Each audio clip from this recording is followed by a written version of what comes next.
আসলে মানুষের সৌন্দর্য আছে যৌবনকাল, আর নদীর সৌন্দর্য আছে এখানে ভরা নদী।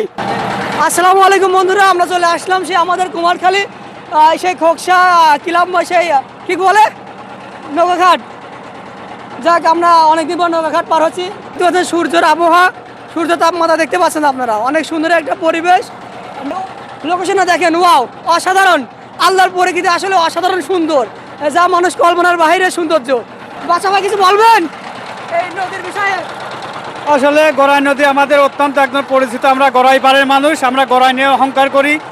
আমরা শৈশব কৈশব সবই গড়াইতে কাটিয়েছি, এমনকি একসময় এই গড়াই নদীর সাঁতরেও পার হয়েছি।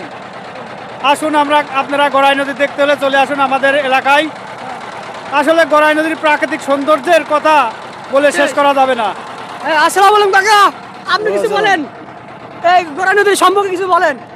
গড়াই নদী আমাদের বাংলাদেশের একটা ঐতিহ্যবাহী নদী এবং আমাদের ছোটোবেলায় খুব কৌশল এবং যৌবনকাল ম্যাক্সিমাম টাইমে এখানে কাটিয়েছি এবং আমরা ডুবতে ডুবতে মাছও ধরেছি, হাতে হাতে যেটা বলে পিয়েলি মাছটা ধরেছি।